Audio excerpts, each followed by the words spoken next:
Welcome to news alerts.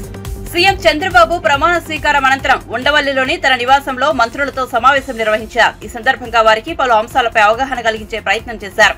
పరిపాలనలో తీసుకోవాల్సిన జాగ్రత్తలపై దిశానిర్దేశం చేశారు. తాను గతంలో ముఖ్యమంత్రిగా ఉన్నప్పటి పరిస్థితులకు ఇప్పటి పరిస్థితులకు తేడాలు వివరించారు. ఓఎస్డీలు, పీఏలు, పీఎస్ల విషయంలో అప్రమత్తంగా ఉండాలని చంద్రబాబు స్పష్టం చేశారు.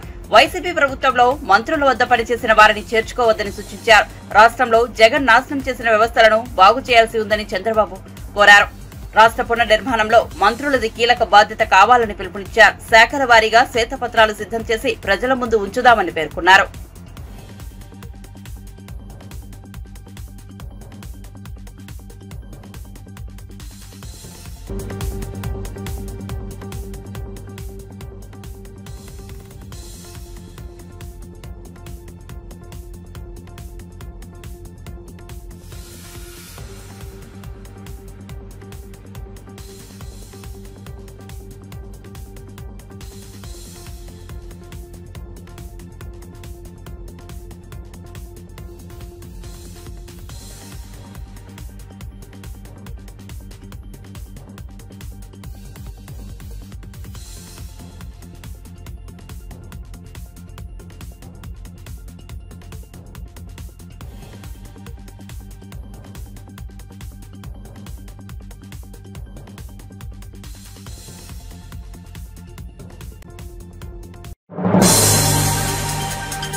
కువైట్ అగ్ని ప్రమాద ఘటనపై ప్రధాని నరేంద్ర మోదీ ఉన్నత స్థాయి సమావేశం నిర్వహించారు. సహాయక చర్యలను పర్యవేక్షించేందుకు తక్షణమే కువైట్ వెళ్లాలని కేంద్ర విదేశాంగ శాఖ సహాయ మంత్రి కీర్తివర్ధన్ సింగ్ ను ఆదేశించారు.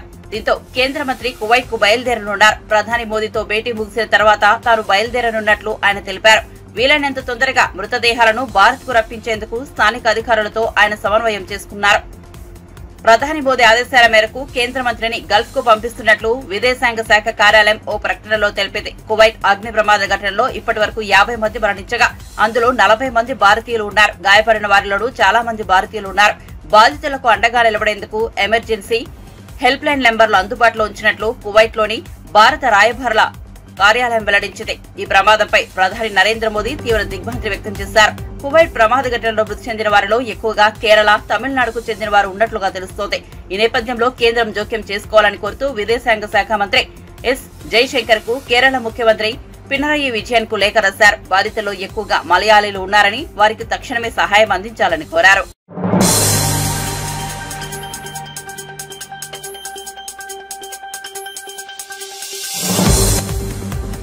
ఏపీ ముఖ్యమంత్రిగా నారా చంద్రబాబు నాయుడు 4వ సారి ప్రమాణ స్వీకారం చేయడంపై ఆయన సోదరుడి కుమారుడు టాలీవుడ్ కథానాయకుడు నారా రోహిత్ స్పందించారు.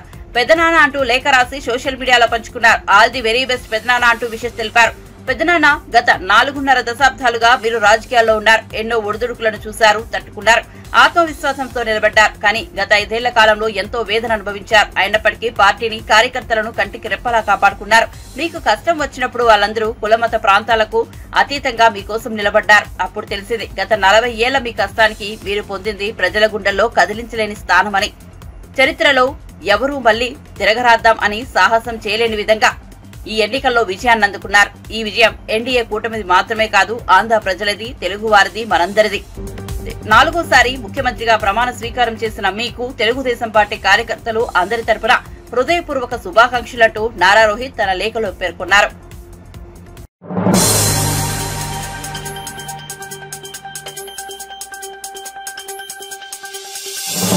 T20 వరల్డ్ కప్ 2024లో భారత్ జైత్రయాత్ర కొనసాగుతోంది. టీమిండియా వరుసగా 3వ విజయాన్ని తన ఖాతాలో వేసుకుంది. న్యూయార్క్ లోని Nassau county international cricket stadium వేదికగా అమెరికాతో జరిగిన మ్యాచ్ లో 7 వికెట్ల తేడాతో గెలిచింది.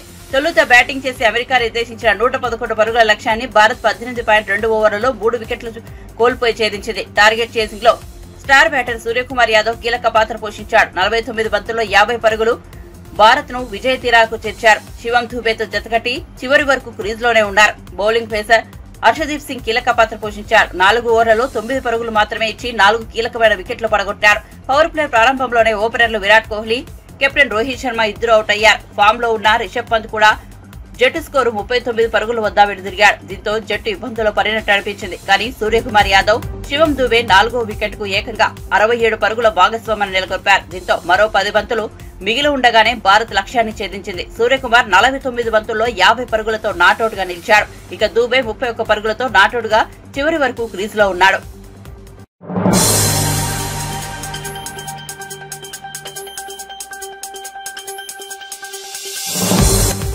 ఆర్టీసీ బస్సు ఛార్జీలు పెరుగుతాయని జరుగుతున్న ప్రచారంలో వాస్తవం లేదని టీజీఎస్ఆర్టీసీ బుధవారం స్పష్టం చేసింది. హైవేలకు టోల్ ఛార్జీలను ఇటీవల కేంద్ర ప్రభుత్వం పెంచుతూ నిర్ణయం తీసుకుంది. ఈ పెంచిన టోల్ ఛార్జీల మేరకు టికెట్లోని టోల్ సెస్ ను సవరించామని పేర్కొంది. దీంతో సాధారణ ఛార్జీలు యథాతథంగా ఉన్నట్లు పేర్కొంది. సవరించిన టోల్ సెస్ ఈ నెల 3వ తేదీ నుంచి అమల్లోకి వచ్చినట్లు తెలిపింది. సాధారణ రూట్లలో టికెట్ ఛార్జీలో ఎలాంటి మార్పు లేదని స్పష్టం చేసింది.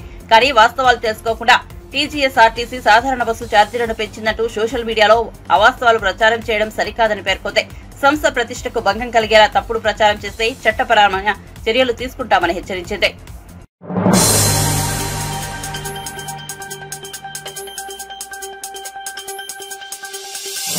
ఆధార్ రేషన్ కార్డు లింకు చేయని వారికి కేంద్ర ప్రభుత్వం మరోసారి అవకాశం ఇచ్చింది. ఈ 2 లింకు చేసుకోవడానికి గడువును సెప్టెంబర్ 30 వరకు పొడిగించింది. వాస్తవానికి ఈ గడువు జూన్ 30తో ముగుస్తోంది. ఈ నేపథ్యంలో గడువును మరో 3 నెలలు పొడిగించింది. రేషన్ కార్డులు దుర్వినియోగం అవుతున్న నేపథ్యంలో అవకతవకలను అడ్డుకోవడానికి ఆధార్ రేషన్ కార్డును లింకు చేయాలని కేంద్రం గతంలో ఆదేశించింది. ఈ రెండింటిని అనుసంధానం వల్ల అర్హులకు ఆహార ధాన్యాలు అందడంతో పాటు నకిలీ రేషన్ కార్డులు తగ్గే అవకాశం ఉంటుంది. సమీపంలోని రేషన్ దుకాణం లేదా కామన్ సర్వీస్ సెంటర్ కు వెళ్లి ఆధార్ రేషన్ కార్డు లింకు చేసుకోవచ్చు. ఆధార్ కార్డు రేషన్ కార్డుతో పాటు అవసరమైన పత్రాలను అందించి బయోమెట్రిక్ వెరిఫికేషన్ తో అనుసంధానం పూర్తి చేసుకోవచ్చు.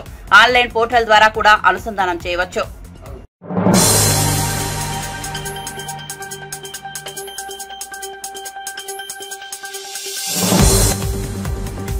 ఏపీ మంత్రిగా జనసేనాని పవన్ కళ్యాణ్ ప్రమాణ స్వీకారం చేయడంపై కేంద్ర సహాయ మంత్రి బండి సంజయ్ స్పందించారు. ఏపీ మంత్రిగా తొలిసారి ప్రమాణం స్వీకారం చేసిన పవన్ కళ్యాణ్ కు హార్దిక శుభాకాంక్షలు తెలియజేస్తున్నట్టు ట్వీట్ చేశారు. మీ పట్టుదల, సంకల్పమే మీకు ఈ విజయాన్ని అందించాయి. మీరు ఇలాగే ఎదగాలని, విజయవంతం కావాలని ఆకాంక్షిస్తున్నారు. కేంద్రంలో ప్రధాని మోదీ నాయకత్వంలో, రాష్ట్రంలో చంద్రబాబు సారథ్యంలో ఏపీ భవిష్యత్తు ఉజ్వలంగా ఉండనుంది. ఎన్డీఏ ప్రభుత్వ హయాంలో ఏపీ ప్రగతికి ఎలాంటి డోకా లేదంటూ బండి సంజయ్ పేర్కొన్నారు.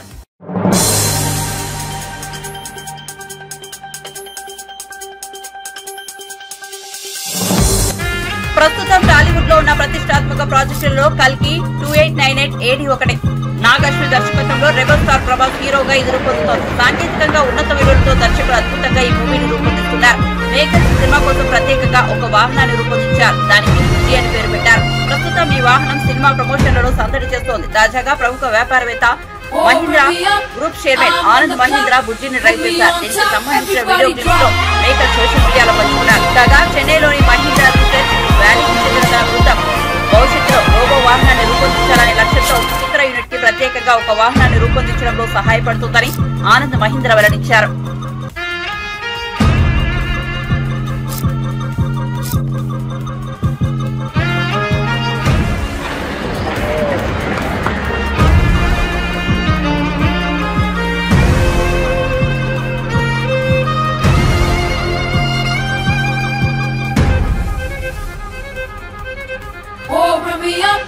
I'm on the clock, put me on top, everybody drop.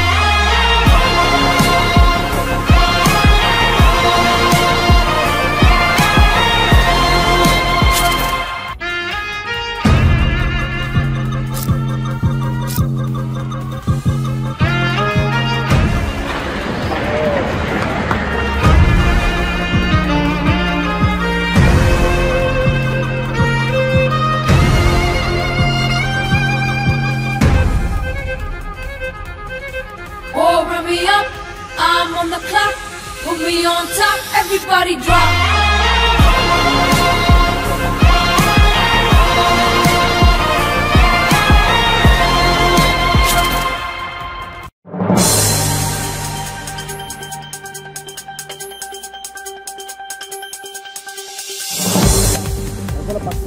Khammam జిల్లాలోని 7 మండలాలను ఆంధ్రాలో కలిపితేనే ప్రమాణ స్వీకారం చేస్తారని మోడీకి చెప్పారని చంద్రబాబు ఎన్డీఏ ఎమ్మెల్యేల సమావేశంలో చెప్పారని, 7 మండలాలను ఆంధ్రాలో కలపడంపై తెలంగాణ బంద్ కు బీఆర్ఎస్ పిలుపునిచ్చిందని మాజీ ఎమ్మెల్యేలు బాల్కు సుమన్, పెద్ది సుదర్శన్ రెడ్డి తెలిపారు. ఇవాళ మీడియాతో మాట్లాడుతూ పార్లమెంటులో బీఆర్ఎస్ ఎంపీలుగా మేము కొట్లాడామని లోయర్ సీలేర్ పవర్ ప్రాజెక్టు ఆంధ్రాకు వెళ్లిందన్నారు. 7 మండలాలపై సీఎం రేవంత్ రెడ్డి ఒక్క మాట మాట్లాడలేదని, చంద్రబాబు నాయుడు శిష్యుడు రేవంత్ రెడ్డి తెలంగాణ సీఎంగా ఉన్నారన్నారు. చంద్రబాబు నాయుడు డైరెక్షన్ లో రేవంత్ రెడ్డి నడుస్తున్నారని బాల్కసుమన్ అన్నారు.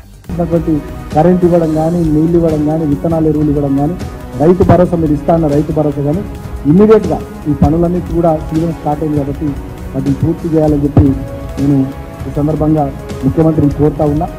ఇది మాత్రమే కాదు, వాళ్ళు ఇంత మంచిగా కడుపు నిండా కరెంట్ ఇచ్చిన కేసీఆర్ గారి ప్రభుత్వం మీదనేమో కమిషన్లు ఇస్తున్నది ప్రభుత్వం, వాళ్ళేమో అన్నిట్లలో కమిషన్లు తీసుకుంటున్నారు. కాంగ్రెస్ అంటేనే కమిషన్ల ప్రభుత్వం అయిపోయింది. ప్రతిపక్ష పార్టీల మీద, గత ప్రభుత్వాల మీద కమిషన్ వేసుడు, వీళ్ళు మంచిగా ఇసుకల, మద్యంలా, భూములల్లా, చివరికి ధాన్యంలా అన్నిట్లలో కమిషన్లు తీసుకుంది. కాంగ్రెస్ అంటేనే కమిషన్ల ప్రభుత్వం అని ఇవాళ వాళ్ళు రుజువు చేసుకుంటారు. ఈ కమిషన్ల మీద శ్రద్ధ తగ్గించి నిజమైనటువంటి పాలన మీద దృష్టి పెట్టాలని చెప్పి ఈ సందర్భంగా నేను ముఖ్యమంత్రిని చేస్తాను. అంతేకాకుండా కిషన్ రెడ్డి గారు కేంద్రంలో బొగ్గు గనుల శాఖ మంత్రిగా బాధ్యతలు తీసుకున్నారు, సంతోషం. కిషన్ రెడ్డి గారిని కూడా నేను సింగరేణి ప్రాంతం నుంచి ప్రాతినిధ్యం వహిస్తున్నటువంటి వ్యక్తిగా, అక్కడి నుంచి గతంలో ఎంపీగా ఎమ్మెల్యేగా ఉన్నాను, ఆ ప్రాంతం నుంచి నాయకులు ఉన్నాను కాబట్టి కిషన్ రెడ్డి గారిని కూడా కోరుతా ఉన్నా. గతంలో మా ప్రభుత్వం ఉన్నప్పుడు ముఖ్యమంత్రి కేసీఆర్ గారు ఆనాడు ప్రధానమంత్రి గారికి లేఖ రాశారు. సింగరేణికి సంబంధించినటువంటి బొగ్గు బావుల్ని సింగరేణి సంస్థకు ఇవ్వాలి, వేలంలో పెట్టుకుంది. ఆనాడు పరిశ్రమల శాఖ మంత్రి ఉన్నటువంటి కేటీఆర్ గారు ఆనాటి బొగ్గు గనుల శాఖ మంత్రి ఉన్న ప్రహ్లాద్ జోషి గారికి కూడా లేఖ రాశారు. సింగరేణికి బొగ్గు బ్లాక్లు సింగరేణి సంస్థకి ఇవ్వాలి, ఓపెన్ యాక్షన్ పెట్టండి. మరి ఇవాళ మీరే బొగ్గు గనుల శాఖ మంత్రి అయ్యారు, దయచేసి మీకు విజ్ఞప్తి చేస్తూ ఉన్నాం. మీరు తెలంగాణ మీద సింగరేణి ప్రాంతంలోని బొగ్గు బావులన్నింటినీ కూడా వేలానికి పెట్టకుండా సింగరేణి సంస్థకే ఇవ్వాలి. ఆ దిశగా మీరు చొరవ తీసుకోవాలి, ఖచ్చితంగా ఇప్పించే బాధ్యతను కూడా మీరు తీసుకోవాలి అని చెప్పి సందర్భంగా నేను కిషన్ రెడ్డిని కూడా కోరుతాను. అదేవిధంగా తెలంగాణ రాష్ట్రం ఏర్పడిన తర్వాత 2014లో మొట్టమొదటి అసెంబ్లీ సమావేశాల్లో ఆనాడు మా ప్రభుత్వం ఏకగ్రీవ తీర్మానం చేసింది, సింగరేణి కార్మికులకు ఆదాయపు పన్ను నుంచి మినహాయించాలి. కాబట్టి ఇవాళ మీరే బొగ్గు గనుల శాఖ మంత్రి ఉన్నారు, సో మీరే చొరవ తీసుకొని ఆ తీర్మానం ఆల్రెడీ కేంద్ర ప్రభుత్వం వద్ద ఉంది. గతంలో నేను పార్లమెంట్ సభ్యుడిగా పెద్దపల్లి నుండి రిప్రజెంట్ చేసినప్పుడు మా పార్టీ తరఫున నేనే మాట్లాడిన అంశం మీద పార్లమెంట్లో లోక్సభలో కాబట్టి ఇప్పుడు ప్రభుత్వం దగ్గర ఉంది కాబట్టి సింగరేణి కార్మికులకు ఆదాయ పన్ను నుంచి మినహాయించి ఇచ్చేటటువంటి ఆ నిర్ణయం కూడా కేంద్ర ప్రభుత్వం తొందరగా తీసుకునేటట్టుగా మరి కిషన్ రెడ్డి గారు చొరవ తీసుకోవాలని చెప్పి ఈ సందర్భంగా నేను కోరుతూ, భారతీయ జనతా పార్టీ అయిన కేంద్రంలో, రాష్ట్రంలో కాంగ్రెస్ పార్టీ, ఈ రెండు ప్రభుత్వాలు తెలంగాణ రాష్ట్ర ప్రజల ప్రయోజనాల కోసం, తెలంగాణ రాష్ట్ర ప్రజల కోసం పనిచేయాలి తప్ప తెలంగాణ ప్రయోజనాలకు వ్యతిరేకంగా మీరు పనిచేసినట్లయితే డెఫినెట్గా తెలంగాణ సమాజం కానీ, తెలంగాణ సమాజం నుండి పుట్టినటువంటి మా టీఆర్ఎస్ పార్టీ ప్రజల గొంతుగా చేస్తూ ఉంటే కొట్లాడు. ఆనాడు మీరు భారతీయ జనతా పార్టీ మొన్న పార్లమెంట్ ఎన్నికలు మీకు చాలా విషయాలు చెప్పింది. బయ్యారంలో ఉక్కు కర్మాగారం పెట్టిస్తామన్నారు, మీరు పెట్టియాలి. కేంద్రంలో మీకు ప్రభుత్వం వచ్చింది కదా. రద్దు చేయబడ్డటువంటి ఐటీఐఆర్ తిరిగి తీసుకొస్తామన్నారు, మీరు తేవాలి. ఎందుకంటే ఇక్కడ 3 చోట్ల మీరే గెలిచారు, సికింద్రాబాద్, మల్కాజ్గిరి, అదేవిధంగా Chevella. ITIR information technology investment region గతంలో యూపీఏ ప్రభుత్వం ఇచ్చిన దాన్ని మీరు ఏదైతే రద్దు చేశారో దాన్ని తిరిగి మళ్ళీ మీరు తీసుకురావాలి. కాజీపేటలో రైల్వే కోచ్ ఫ్యాక్టరీ పెట్టాలి. అదేవిధంగా ప్రతి జిల్లాకు నవోదయ విద్యాలయ, కేంద్రీయ విద్యాలయాలు ఇప్పియాలని. విభజన చట్టంలో ఆనాడు ఏవైతే తెలంగాణకు రావాల్సిన న్యాయంగా హక్కుగా ఉండనో వాటన్నిటిని నెరవేర్చేటట్టుగా ఇక్కడ నుంచి మీరు 8 మంది ఎంపీలు గెలిచారు భారతీయ జనతా పార్టీ నుంచి, దాంట్లో 2 కేంద్ర మంత్రులైంది. మీరు ఇమ్మీడియట్గా వాటి మీద దృష్టి పెట్టాల్సిందిగా నేను కోరుతా ఉన్నా. కాంగ్రెస్ పార్టీ నుంచి కూడా 8 మంది ఎంపీలు గెలిచారు. మరి ఈ జూన్ 24 నుంచి పార్లమెంట్ సమావేశాలు ప్రారంభం కాబోతున్నాయి అంటున్నారు. మీరు కూడా కేంద్ర ప్రభుత్వం మీద ఒత్తిడి తీసుకురావాలి. గతంలో మీరు 3 ఎంపీల నుండి ఎన్నడూ కూడా తెలంగాణ గురించి పోయిన పార్లమెంట్ సమావేశాల్లో పోయిన తరం మొత్తం మీరు మాట్లాడారు. మరి ఇప్పుడు 8 మంది ఎంపీలు గెలిచారు మీరు కాంగ్రెస్ పార్టీ నుంచి, మీరు గొంతు ఇప్పాలి. తెలంగాణకు రావాల్సినటువంటి న్యాయమైనటువంటి వాటా కానీ హక్కుల విషయంలో కేంద్ర ప్రభుత్వాన్ని మీరు పార్లమెంట్లో నిలదీసే బాధ్యతను కూడా తెలంగాణ కాంగ్రెస్ ఎంపీలు తీసుకోవాలని చెప్పి, మీరు ఒకవేళ ఆ పనులు చేయకుండా తప్పించుకుంటే మీరు గెలిచిపోయినాం అయిపోయిందిగా అని తెలంగాణ సమస్యలు, తెలంగాణ ప్రయోజనాలు అంటే పట్టింపు లేకుండా తెలంగాణ 8 మంది కాంగ్రెస్ ఎంపీలు కానీ 8 మంది భారతీయ జనతా పార్టీ ఎంపీలు, 2 కేంద్ర మంత్రులు పట్టించుకోకుండా ఉంటే డెఫినెట్గా ప్రజాక్షేత్రంలో మీకు తగిన గుణపాఠం ప్రజలు చెప్తారని చెప్పి సందర్భంగా తెలియజేస్తున్నాను. Thank you.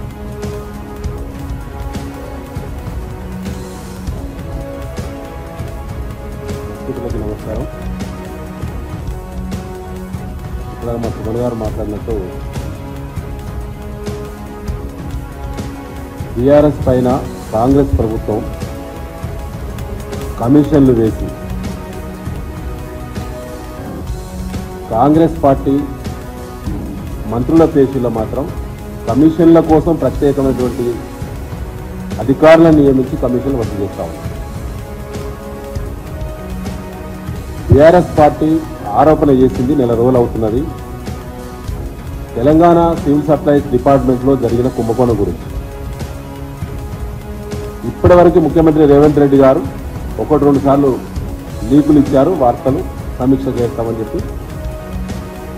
చర్యలు జరుగుతాయేమో అన్ని ఆధారాలు పత్రికా సోదరుల ద్వారా తెలంగాణ సమాజం ముందు పెట్టింది బీఆర్ఎస్ పార్టీ. మా వర్కింగ్ ప్రెసిడెంట్ కేటీఆర్ గారు అన్ని రకాల ఆధారాలతోటి ప్రెస్ కాన్ఫరెన్స్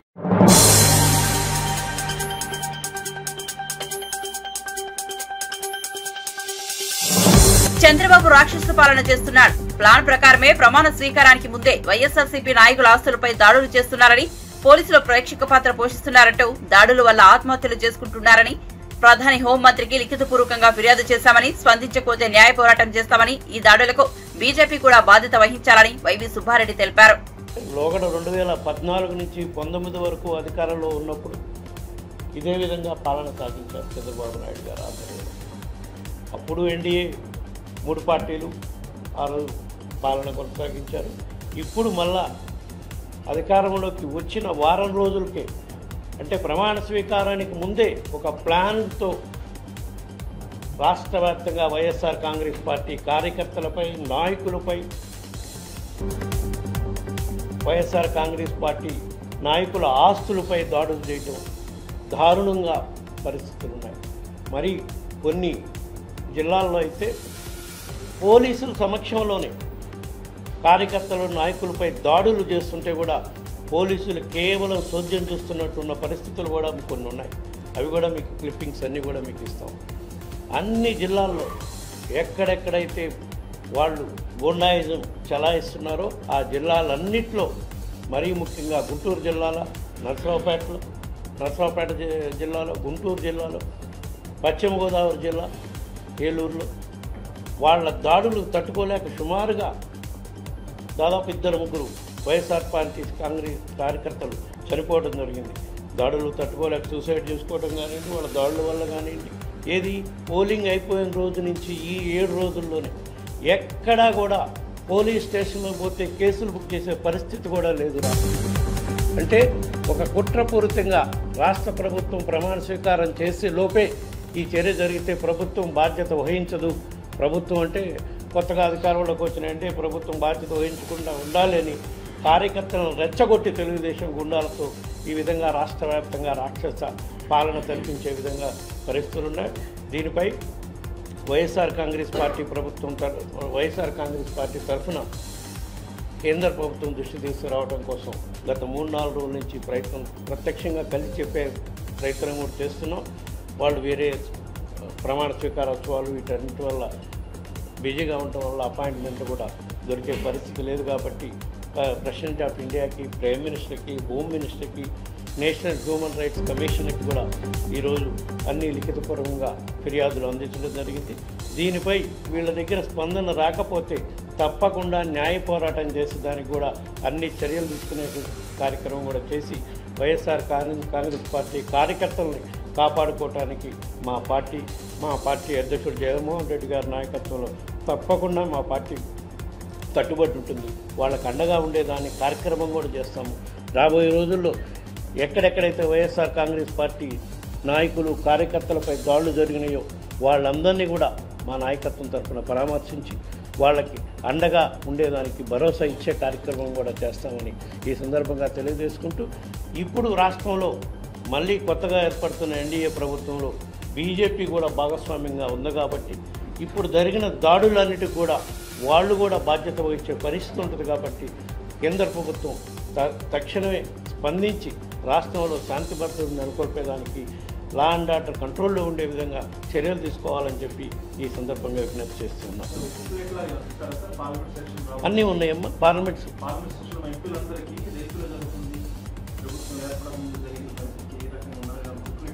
ఇప్పటి వరకు జరిగిన సంఘటనలపై ఆల్రెడీ మేము కంప్లైంట్ రూపాన అందరికీ పంపిస్తున్నాం. మీకు కూడా మీడియా సోదరులకు కూడా ఇచ్చే కార్యక్రమం జరుగుతుంది. అవి కూడా అందిస్తాం. మళ్ళా రేపు పార్లమెంట్ సెక్షన్ ప్రారంభం అయినాక తప్పకుండా 2 సభల్లో కూడా ఉభయ సభల్లో కూడా వైఎస్ఆర్ కాంగ్రెస్ పార్టీ కార్యకర్తలపై నాయకులపై జరుగుతున్న దాడులపై పోలీసులు ఎక్కడా కూడా చర్యలు తీసుకొని ఉన్న పరిస్థితులు కూడా కేంద్ర ప్రభుత్వం దృష్టికి తీసుకొచ్చే కార్యక్రమం తప్పకుండా చేస్తాం. మరీ ఘోరంగా నాయకులు కార్యకర్తలే కాకుండా ప్రభుత్వ ఆస్తుల్ని మరి విశ్వవిద్యాలయాలలో ఉన్న విగ్రహాలని అన్నీ తొలగించే కార్యక్రమం చేస్తున్నారు. ఆస్తులను ధ్వంసం చేసే అధికారం వీళ్ళకి ఎవరిచ్చారు? ప్రభుత్వ ఆస్తులు, ప్రభుత్వ సచివాలయాలని విశ్వవిద్యాలయాలని విధ్వంసం చేసే కార్యక్రమం కూడా చేస్తున్నారు. అయినా సరే ప్రభుత్వ ఆస్తులను ధ్వంసం చేస్తున్నా సరే పోలీసు వాళ్ళు సోద్యమే చేస్తున్నారు. కానీ ఎక్కడా కేసులు బుక్ చేసిన దాఖలాలు కూడా లేవని చెప్పి ఈ సందర్భంగా తెలియజేసుకుంటాం. ఈ సందర్భంగా మళ్ళీ కూడా మేము కేంద్ర ప్రభుత్వానికి విజ్ఞప్తి చేస్తున్నాం. తక్షణమే ఆంధ్రప్రదేశ్ రాష్ట్రంలో జరుగుతున్న హింసాకాండపై చర్యలు తీసుకునే కార్యక్రమం చేయాలి అని చెప్పి ఈ సందర్భంగా కేంద్ర ప్రభుత్వాన్ని కూడా విజ్ఞప్తి చేస్తున్నాము.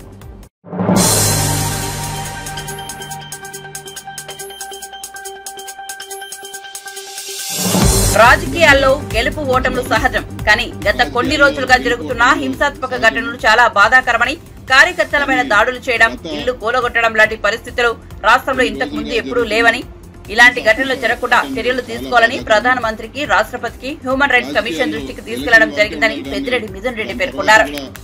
అందరికీ కూడా నమస్కారము. రాజకీయాల్లో గెలుపు ఓటములు సహజము. కానీ గత కొన్ని రోజులుగా జరుగుతున్న హింసాత్మక ఘటనలు చాలా బాధాకరము.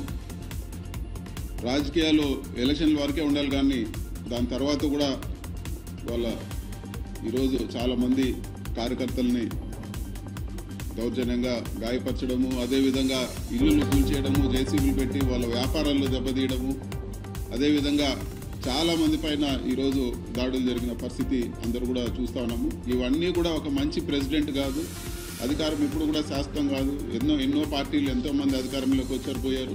కానీ ఈ విధంగా కార్యకర్తల పైన దాడులు చేయడము, ఇల్లులు కొట్టడం, ఇవన్నీ కూడా కొత్త పద్ధతి. ఎప్పుడు కూడా ఈ విధంగా రాష్ట్రంలో జరగలేదని చెప్పి కూడా మేము తెలియజేస్తాను. ప్రజలు మ్యాండేట్ ఇచ్చారు మీకు. మీరు ఏవైతే ప్రామిస్ చేస్తారో, మీరు ఏవైతే మంచి పనులు చేస్తారో అవన్నీ కూడా చేయండి. ఒక విషయం గుర్తుపెట్టుకోండి, 40% పబ్లిక్ ఈరోజు ఓటమి చెందినా కూడా వైఎస్ఆర్సీపీకి ఓటేశారు. కేవలం ఆ 60% ఏదైతే మీకు 57 56 ఏదో వచ్చిందో వాళ్ళకే ప్రభుత్వం కాదు, మొత్తం ఆంధ్ర రాష్ట్ర ప్రజలందరికీ కూడా ప్రభుత్వం బాధ్యత తీసుకోవాలని చెప్పి కూడా నేను కోరుతా ఉన్నాను. ఇలాంటి ఘటనల అన్నింటి కూడా ఇమ్మీడియట్గా లా అండ్ ఆర్డర్ అన్నీ కూడా చక్కదిద్ది ఇలాంటి ఘటనలు జరగకుండా తగిన చర్యలు తీసుకోవాలని చెప్పి కూడా మేము కోరుతాను. అదేవిధంగా ఈరోజు పార్లమెంటరీ పార్టీ మీటింగ్ పెట్టుకొని ఇవన్నీ కూడా అందరికీ, పెద్దలందరికీ కూడా, ప్రెసిడెంట్ గారికి, ప్రధానమంత్రి గారికి, హ్యూమన్ రైట్స్కి, వాళ్ళందరూ కూడా ఈ ఇష్యూస్ ఏవైతే ఘటనలు జరిగినాయో ఇవన్నీ కూడా వాళ్ళ దృష్టికి తీసుకుపోతామని చెప్పి కూడా నేను తెలియజేస్తాను.